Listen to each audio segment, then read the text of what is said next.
Hi students, so in the last video we covered some definitions like AMU, atomic mass unit, mass effect, binding energy, and Einstein's mass energy equivalence. That is, mass effect is converted to energy. That energy is utilized for the nucleons to bind within the nucleus. So that is nothing but binding energy. That energy may be required or may be released. So that energy is what it is called as binding energy, that is supplied by change in the mass. That is, we can be calculated by using Einstein's mass energy equation, right? So those we discussed in the last class, and in this video we can cover how that nucleus will become stable. When you can be said that given nucleus is a stable one or not, how we can decide the nucleus is stable? Okay, the stability of nucleus can be studied by using or by knowing certain factors, so that we can discuss here the stability of nucleus. So stability of nucleus can be discussed related to binding energy per nucleon, that is binding energy, fraction of binding energy, how it is varying with respect to the mass number of the given nucleus. So according to the mass number, how that fraction of binding energy varies, there we can be observed the which nucleus is having the stable, which nucleus is less stable or unstable, which is in radioactive nature, that is ready to make the nuclear reactions, so that we can be observed. For any nuclei which are having the binding energy is large, there that nucleus is high stable. The stability is related to binding energy. The binding energy is related to mass defect. That mass defect is related to packing fraction also. So depends upon these factors, you can be having the information related to the stability of nucleus. So in this, the stability of nucleus we can be explained by using the binding energy or fraction of binding energy related with the mass number. So that is, we can be observing here the stability of nucleus is explained by drawing a curve, by drawing a graph between which one? Binding energy per nucleon and nucleons or mass number graph. So by using this graph, you can explain the stability of nuclei, right? So here this is a fraction of binding energy. Fraction of binding energy, which is nothing but binding energy per nucleon. Nucleon is nothing but mass number. The number of nucleons with that given nucleus is nothing but nucleons. That is, binding energy per nucleons is called as the fraction of binding energy. So this value we are taking along the y-axis and mass number we are taking along the x-axis. Then the graph can be obtained for the different elements having the different mass numbers, which are possess the different binding energy per nucleon. Accordingly, the stability of nucleus can be varies. So that we can be see now, this graph will be here, you can expect it to have, this is the graph we can be having here along the y-axis. I am taking here is binding energy per nucleon, it is in million electrons. So this value we are taking along y-axis, and along the x-axis we are taking the mass number E along the x-axis, and you can be having here the curve will be expected to have, it is a straight line up to some, thereafter you can be having these fluctuations which can be observed to have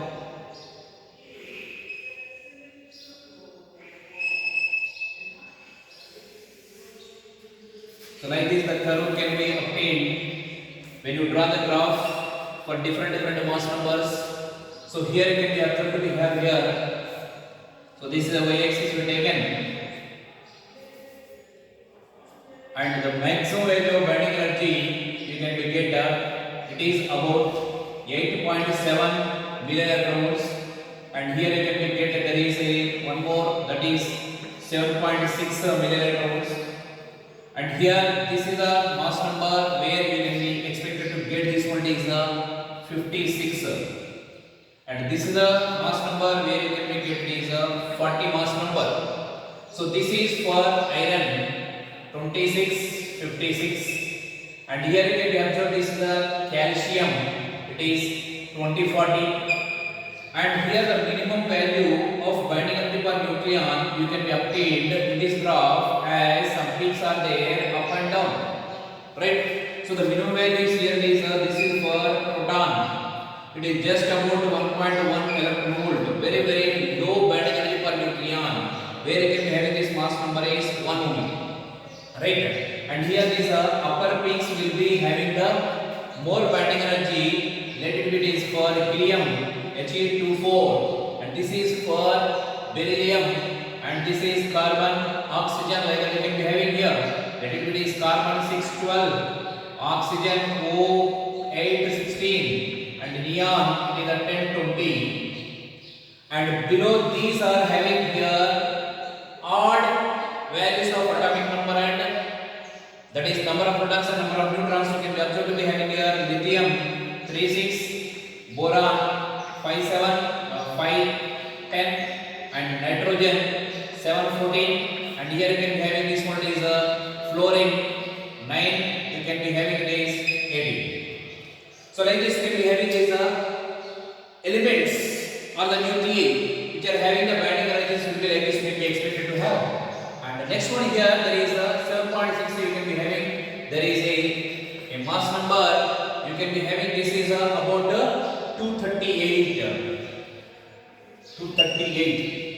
that is for here you can be having 7.6 million electron volts for a mass number is 238, that is for uranium.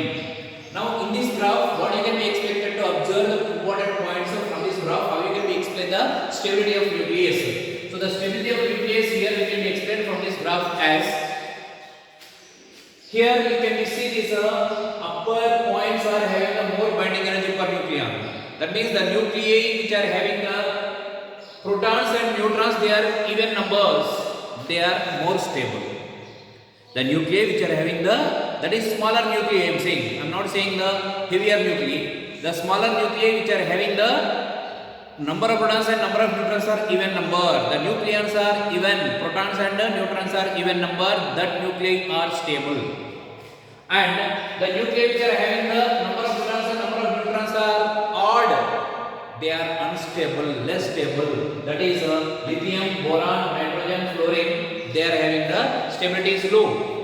That is the nuclear stability is low, and this is a proton, this is the highest unstable state, which is a unstable condition because its binding energy per nucleon is just about 1.1 electron volts, milli electron volts. It is very small value. When the binding energy per nucleon, this value is large, the stability is large. The binding energy per nucleon is less, then stability also less for that respective nucleus, right? So now here you can observe certain points, that is we have here this helium 24 and carbon 612, oxygen 816, and neon 1020. Here number of protons it is 2, number of neutrons also 2, and here number of protons 6, number of neutrons 6. Here protons are 8, neutrons are also 8, and here it is protons are 10, and here it is neutrons also 10. So these are observed to be having even numbers. So these are, you can say they are stable. And same way if you observe lithium 36 and boron 510, nitrogen 714, and fluorine 918. So if you observe in this nuclei, the number of protons are 3, number of neutrons are 3. And here number of protons are 5, number of neutrons are 5. And here number of protons are 7, here number of neutrons are also 7. And here the number of protons are 9, here the number of neutrons are also 9. If you observe in these, the proton number and neutron number, they are odd numbers. So odd numbers are having the binding energy per nucleon are lesser, so they are unstable or less stable, low stability. smaller stability you can be observed. That is, from this graph you can be get that one. And another one. So the mass numbers which are having more or about to what you can be observed here, there is a 40 calcium. You can be having calcium to up to some value where you can be observed to be having it is 180. The mass numbers from where 40 to 180 or sometimes 30 to 170. They are that nuclei are having the more binding energy per nucleon, so that they are in stable condition. So here the mass number is ranging from where to where? The 40 less than mass number less than 180. If the mass number is existing in this range, that nuclei are stable nuclei as the binding energy per nucleon is larger. Right? Another one. In this graph, at a particular at mass number A, where you can observe the maximum binding energy per nucleon, that is observed for iron nucleus. That is 8.7 million electron volts of binding energy per nucleon is there. For which one it is? Fe2656.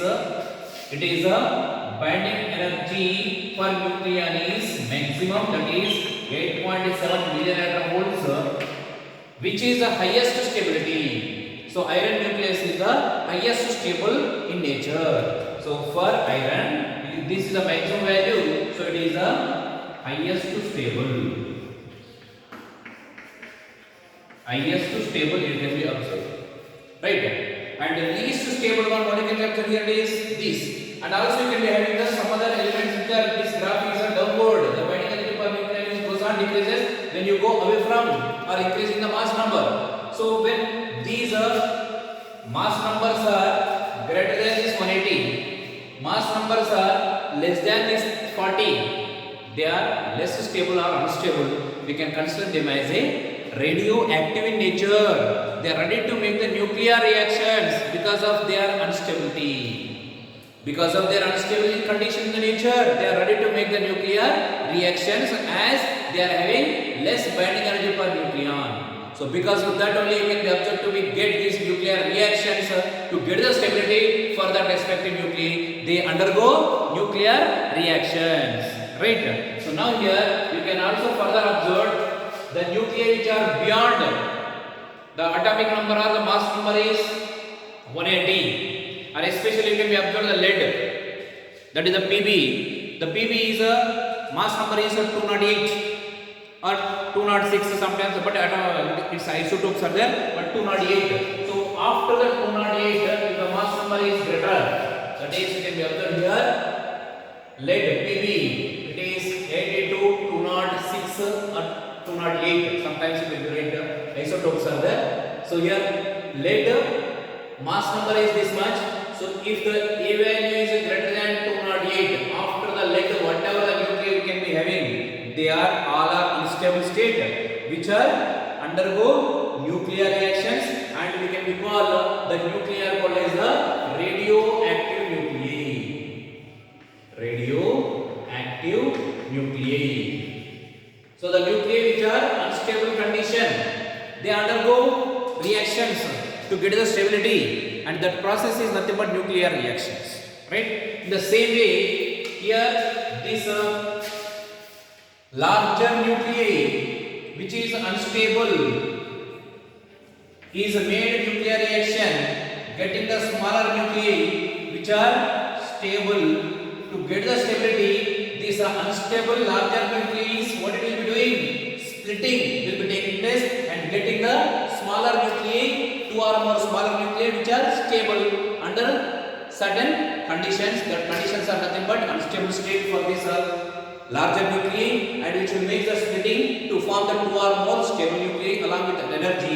This reaction is what it is called as, it is a nuclear fission reaction. Fission means splitting, dividing. Right? So this is the one of the nuclear reaction we can get where you can observe the larger nuclei is made splitting into smaller nuclei which are stable state. Along with that energy we can be obtained. That reaction is called as a nuclear fission reaction. And you can also observe this lighter nuclei also made getting into the nuclear reactions for stability. They are unstable condition as they are having a very low binding energy per nucleon. When they are unstable state, they undergo themselves a radioactive, that is they are in radioactive nature and undergo nuclear reactions, that is getting stability. So here these are already lighter nuclei. So these lighter nuclei are made to combine together to form little bit bigger nuclei, which is stable condition. The nuclei is stable state. So here you can get the smaller nuclei combined, and you can get a bigger nuclei. So this is a stable. So these two are unstable. When these are unstable, lighter nuclei are made combined together to form a bigger nuclei which is stable along with energy. So this type of nuclear reaction is, what is that? Nuclear fusion reaction. Nuclear fusion reaction you can be obtained. So nuclear fission reaction is where that heavily unstable nuclei is splitting to form smaller or lighter stable nuclei along with that energy. That is what is called as a nuclear fission reaction can be obtained. And the other unstable nuclei which are very smaller mass, lighter nuclei, they are also unstable. So they are also getting into stable nucleus by making the combining all these lighter nuclei and forming that heavier stable nucleus. That process is called as a nuclear fusion reaction. Fusion, combining, fission, splitting, dividing. So these reactions takes place because of for getting stability. For getting stability of nucleus, we can have these two reactions can be observed. So like this, it can be explained about this stability of nucleus by drawing this curve, that is called binding energy per nucleon versus mass number. A curve is drawn to explain the stability of nucleus. So this is one of the explanation for stability of nucleus, right? Next one, in this also you can be having the another one or next one there. By knowing packing fraction, the value of packing fraction also we can be say the given nucleus is stable or unstable. This is one of the method by using this curve, binding energy per nucleon with mass number, where you have this binding energy per nucleon value is larger, that nucleus is stable. If that value of the binding energy per nucleon is smaller or lower values, that nuclei are unstable. So that unstable nucleus undergoes reactions. Maybe they will be splitting if it is a heavier nucleus, and maybe they can be combined if they are lighter unstable nuclei. Right? So based on that, we can be observed whether they are stable. There is no nuclear reactions by themselves. But the nuclei which are unstable state, that is they are in radioactive nature, they are ready to make the nuclear reactions by themselves in nature. There is no requirement of external sources or agents to make that reaction. It is naturally occurring the nuclear reactions where that nuclei are radioactive in nature, unstable condition. Right? Now the second way of explanation or another approach to explain the stability of nucleus. So that is we can have the packing fraction. So that also I explained. What is the definition of packing fraction? The packing fraction is defined as the ratio of mass defect to the mass number. The ratio of mass defect to the mass number is what is the packing fraction.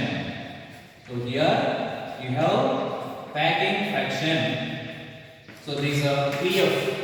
So packing fraction is done by mass defect by mass number. So this is also you can add here packing fraction is equal to here m minus a upon a, where this capital M is the mass of the nucleus and minus this is the mass of the nucleons. So there you can be observed to be having where you can be having the calculation for packing fraction. So if packing fraction is negative value, packing fraction is negative value, then the nucleus is a stable nucleus. Why you can be said it is a stable? Because here this packing fraction can be negative nucleon's mass is greater than its mass.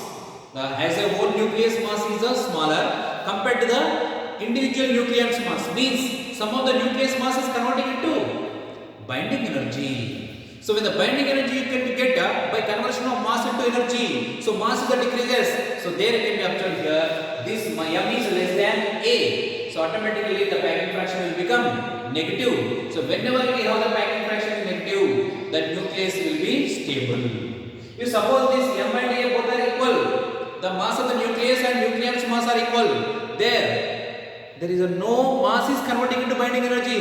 If the binding energy is not there, the stability is very less.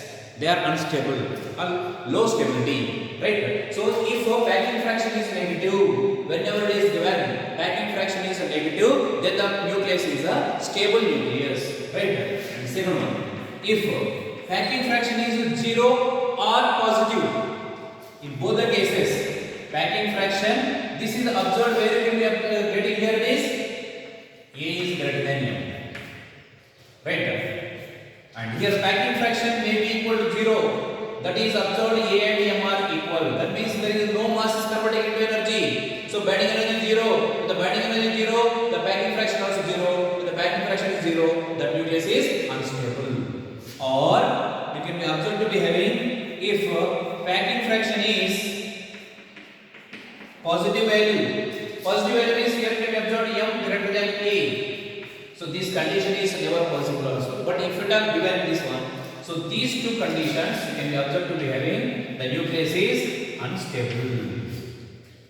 Or this one is low stable or unstable. These two conditions can be observed unstable.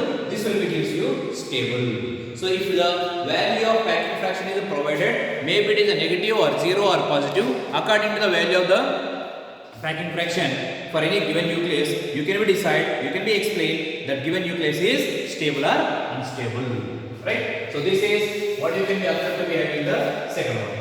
And third one, the ratio of the neutron to proton ratio is also explains about the stability of nucleus. So that is here neutron to proton ratio is also explains the stability of nucleus. So that is, you can observe here neutron to proton ratio n by p, number of neutrons to number of protons. If both are equal, then the ratio is 1. That means when you draw the graph between number of neutrons versus number of protons, here number of neutrons I am taking along the y-axis, number of protons I am taking along the x-axis. When you draw the graph here, this will become straight line up to the number of protons are 20, number of neutrons also you can be having the 20. That is for calcium.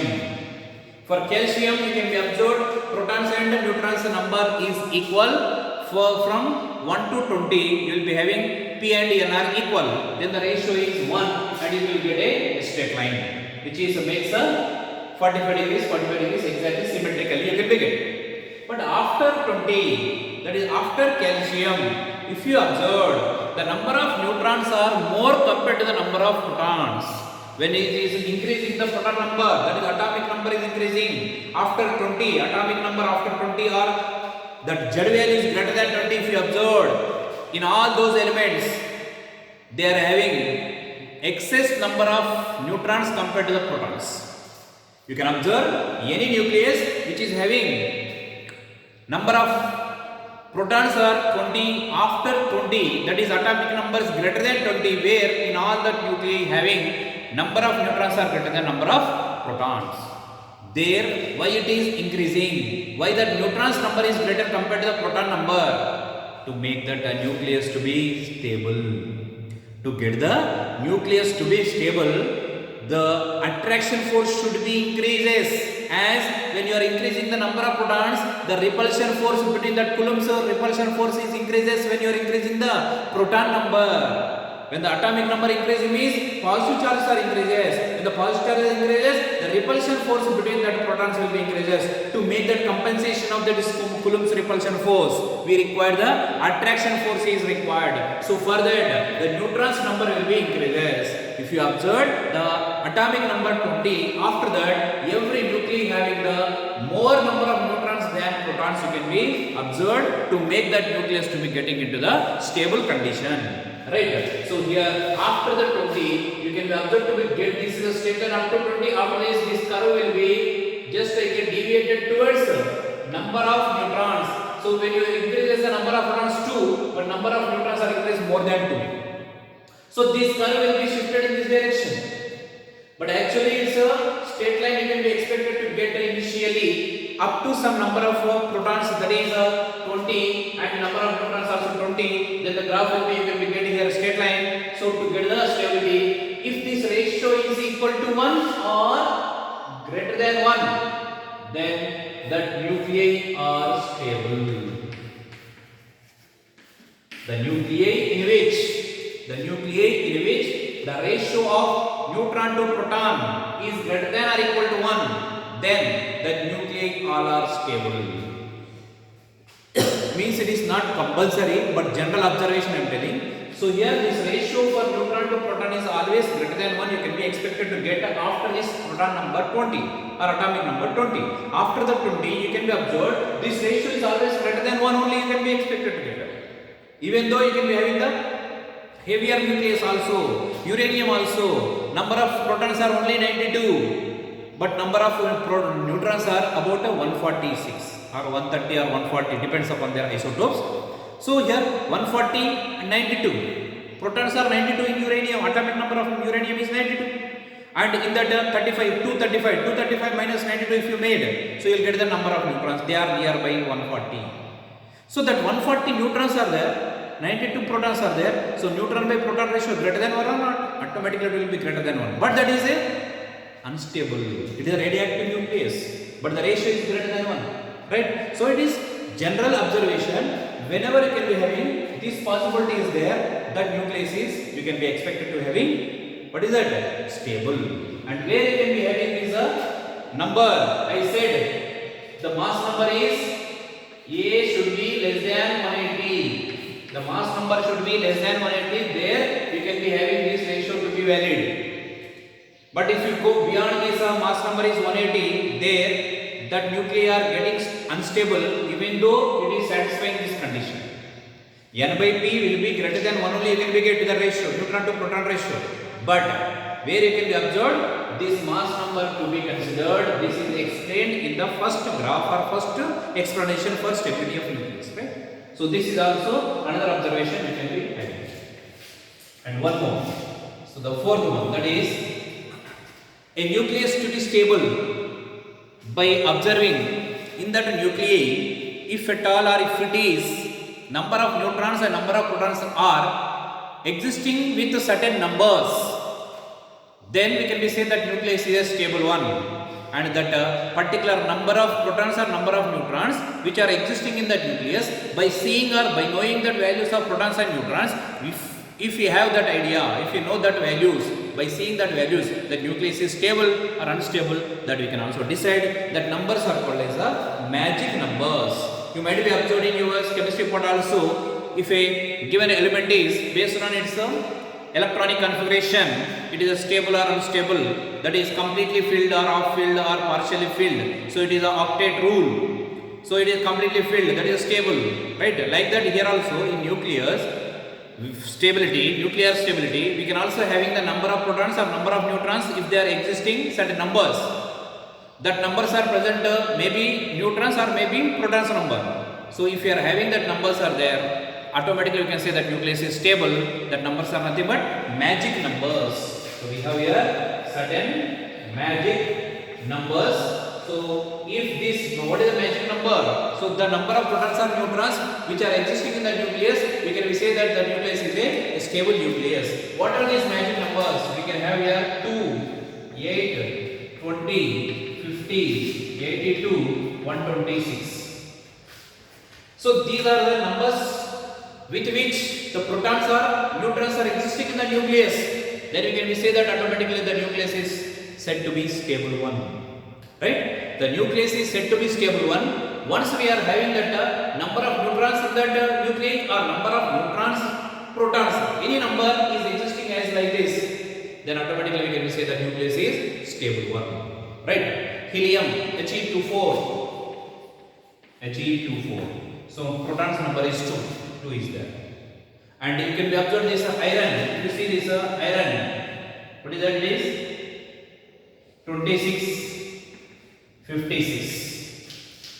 26, 56. So in this you can also having here 26 number of protons, and in this number of neutrons are 30. But in this we don't have. But even though it is not having, but it is a very highest stability is there. But these numbers are generally it will be given. Not for every nuclei which is stable. These only having. These majority observations and experiments are showing that if at all any nuclei are having these are the number of protons and neutrons, they are also stable condition. Means if they are not there, they are unstable, not like that. Right? But generally it can be observed if these are the numbers as a proton, as a neutron existing in the nucleus, automatically the nucleus is said to be a stable nucleus. But even though these numbers are not there, don't think that the nucleus is unstable. Maybe it is stable. Right? That also we can discuss related to another graph, binding energy relations. Can be some we can be explained by binding energy, some we can be explained by packing fraction, some we can be explained by this neutron to proton ratio, some you can be explained by knowing these magic numbers. So with this all you can be expected to, or we can be explained that nucleus is stable or unstable. That is magic numbers also explains. Let it, if you go for the lead, if you go for the Pb, its atomic number is 82.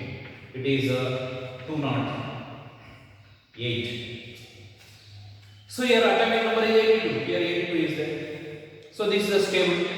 Right. After this lead, whatever elements are there and nuclei exist having the atomic number or the number of protons greater than 82, they are unstable condition.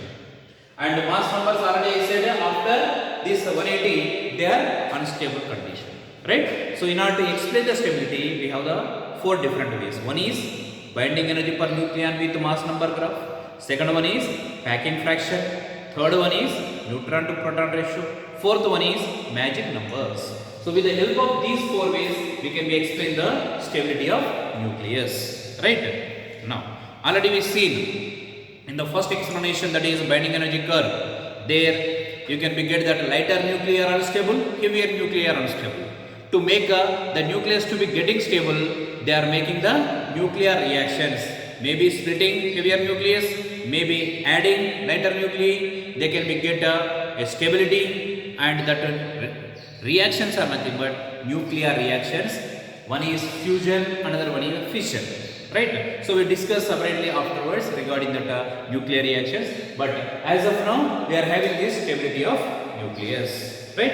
And if at all any reaction is made, maybe these nuclear reactions are endothermic, exothermic. Generally, it can be observed in your chemistry part. Endothermic, exothermic. Exothermic means it will be gives you heat, releasing heat energy, and absorbing heat energy. That is thermic when you take it is heat, but here not thermic. The energy may be in any radiation, because that we cannot be saying endothermic, exothermic here. Endoergic and exoergic.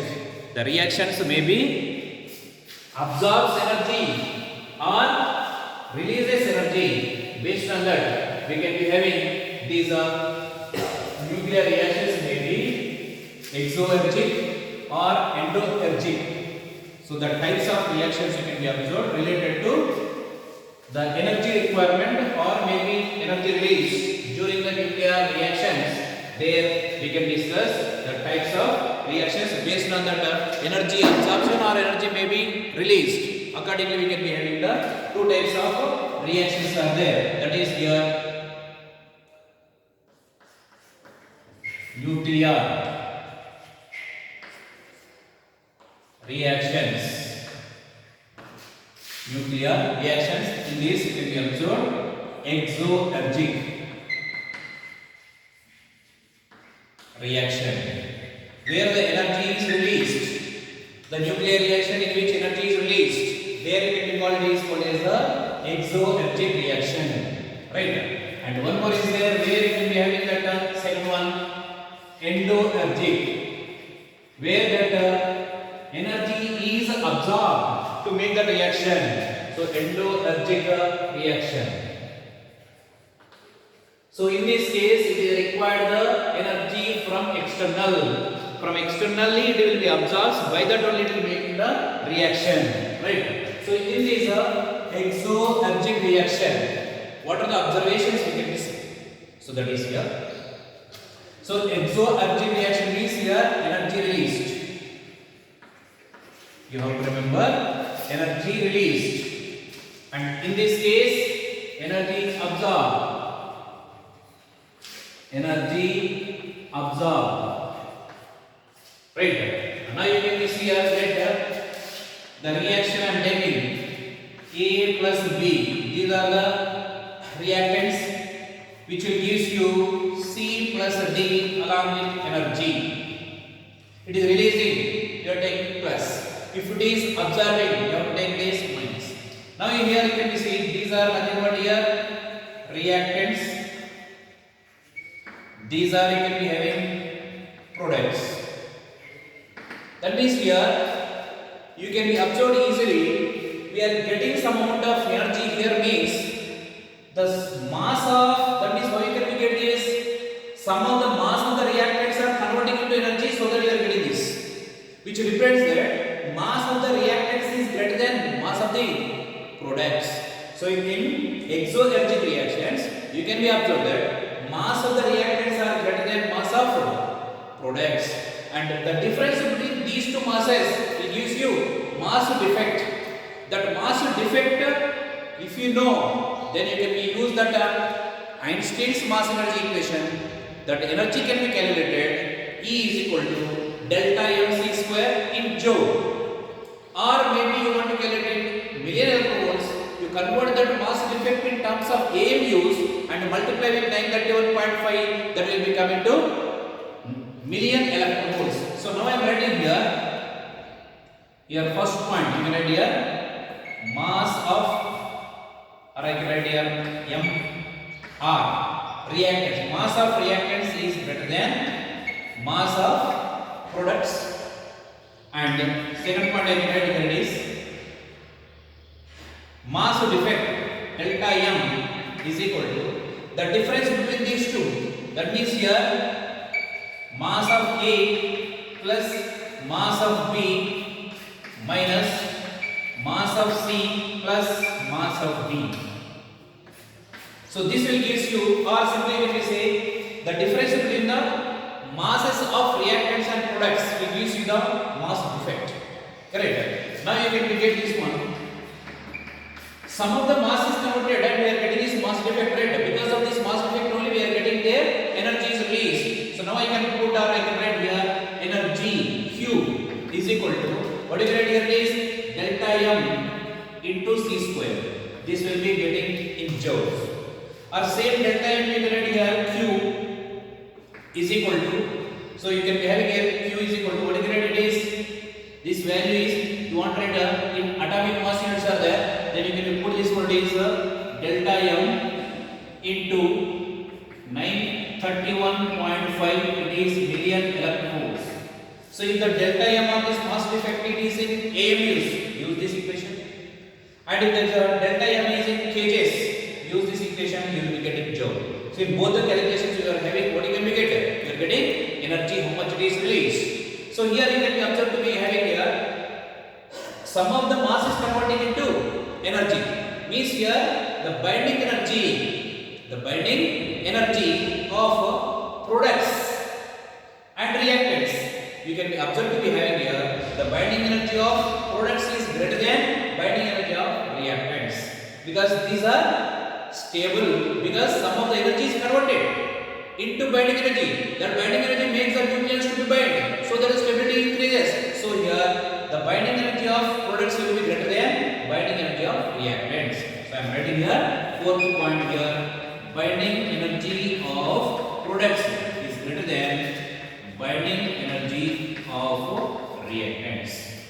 So this information you have to remember whenever we have the reactions that takes place, maybe it is exoergic or endoergic. This is the observation in case of exoergic reactions. If you go for the another one, second one, endoergic reaction where that energy is absorbed, there you can take a same observation later. The reaction is, and then A plus B gives you C plus D, and here energy is absorbed. It is not released. So that I am taking here it is a minus. So you can be observed what are the remaining points you can write down. So here these are the reactants, and these are products. And now what are the points you can be observed here? Mass of, here you see this, it is absorbs, externality you take it. That means here the mass of the products are less compared to mass of reactants. So now I can write here mass of reactants is greater than mass of products.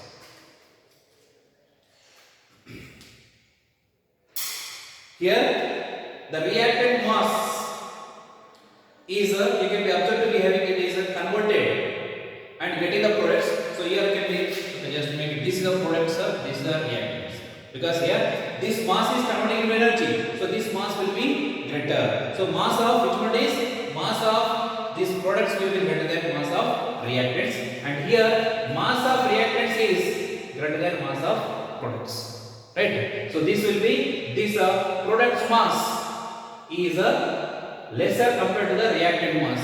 Okay, that is what you can be observed. And second one, here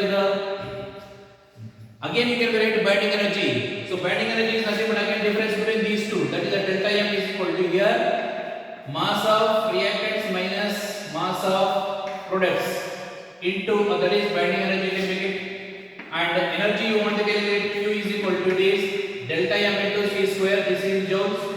Q is equal to, you can write it is delta M into 931.5 million electron-volts. This energy calculation you can make it. And fourth one, you can be observed to be having the binding energy of, which one is greater here? The binding energy of this products is greater than, that is the reactants is greater than products. So I can write here binding energy of reactants is greater than binding energy of products. So in this way you have to remember regarding the endoergic or exoergic reactions. Right? So this is simple observation or analysis with respect to the nuclear reactions where energy is released or absorbed. Accordingly we have this information. The nuclear reactions you can be having other type where you can be observed to be having to get the stability. That is another type of nuclear reactions, that is for radioactive nuclei to make them to stable. They are making or undergoing their reactions by self in the nature itself, so that the reactions are classified into two, that we will discuss afterwards, right? Okay, with this we'll say.